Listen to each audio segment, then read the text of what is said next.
So now we're going to have a play with glitch art.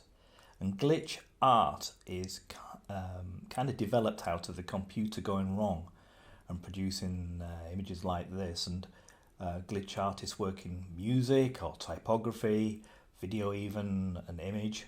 And the effects are quite often when the internet is broken or files have been corrupted. Sometimes it's done deliberately, and sometimes it's done very haphazardly. So for example, if I was to look in my three things and choose a picture, and I'm going to make a copy of the picture because this is really destructive, if you like. I'm going to open up this picture here of a bridge in a text editor. And it's saying, I don't really know what to do with this, but you can see here, this is the data from that image, the binary data. So let's break this image by taking some random section. You can see there's lots of it. And I'm going to cut that out and then paste it in there and come down a bit more. Let's paste it in there. Let's maybe just delete some data and then maybe put some more in here. Save the file. Now sometimes it's broken the file beyond being able to view it, so let's hope. Oh, oh yeah, that's what we've got. You can see just part of it. But here's one I did earlier that worked. Here's a killer whale where I just copied and pasted different bits of the file and ended up with something that looks really glitched. But as you can see, the working like that is very hit and miss. So make sure you watch this video. Brilliant YouTube video where Wesley Thorpe describes what glitch is and the work that's been done in it. And I love John Satrom's video where he talks about creating problems for himself and then solving those problems and creating software systems that sort of destroy themselves as they go. So some really, I found them really, really inspirational in terms of what the glitch area is. So you can see here, this one looks like it's been made, whereas this one looks more like it's happened, if you like. And these are much more abstract but beautiful in themselves, where this one here, using a scanner, somebody has moved the picture as it's gone, creating that sort of strange effects. So it's sort of breaking, using tools not the way that they're meant to be used in order to get really tools that pieces of work that sort of reveal something about computers, how fallible they are. So here's some more places where you can find more images that may be useful. And here are the tools for actually making glitch work. And you can use a variety. We've looked at Photo Mosh before, and it's super easy to use. You just load a file, such as a big crab, open. And then I can start to add and adjust various parameters, turning it into whatever I want. But there are also other tools worth playing with. For example, Mara is almost like all the tools of Pixlr or Photopea individually placed out, and I found that it has a really good 3D anaglyph tool.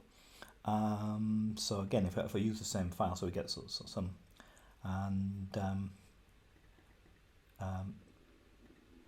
this creates images that work with 3D spectacles, but it also has an interesting kaleidoscope tool. So let's try a big crab. Here we go. So I can choose the amount, the angle, and the amount of rotation, maybe more sides, and then apply. And I've created a crab leg-like design that might be something that I could use. It looks nice, doesn't it? But then there's also other tools to try. JPEG glitch. JPEG glitch applies processes that are more like that editing that I showed. So that, for example, I can import a file and you can see it's very hit and miss. So I can randomize and keep trying until I get one. Quite like that one. I like the colours in that one, but I can't see the image. And I can, I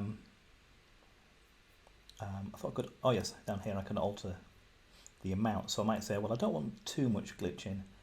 The seed kind of is where it starts. Number of iterations, I'll maybe take them, oh, that was quite good then. I want the quality to be quite high, and then, oh, there, that might be something I could work with. JPEG to WAV and image to music turns images into quite often horrible sounds.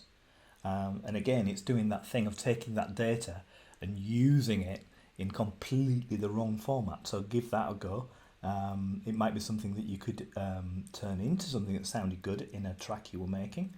Glitchatron is very unusual, very like the others. Give that a whirl. Glitch 2 over here is slightly goofy to use, but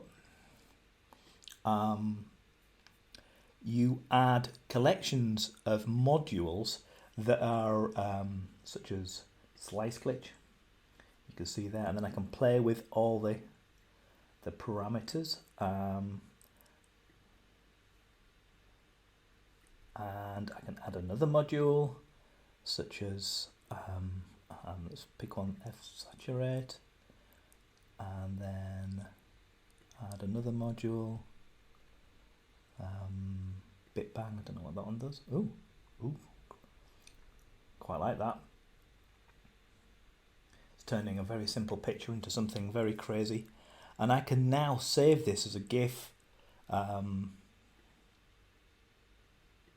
Hopefully, can I?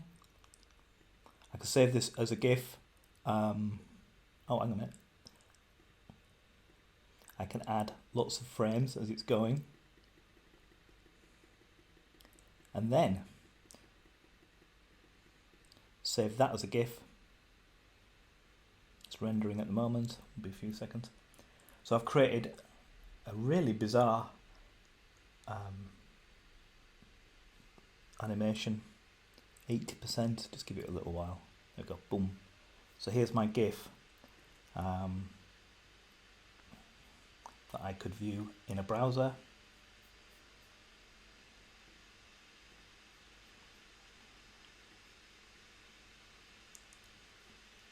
There we go. That could be the background for a strange video, or used as a segment in a video. So there. Make sure you go and watch Wesley. Gives you a really good idea. Maybe listen to some glitch music where people are montaging sounds in a very similar way. And then go and have a play and see what you can make. See what crazy, slightly psychedelic things you can make from just very simple images. Have fun.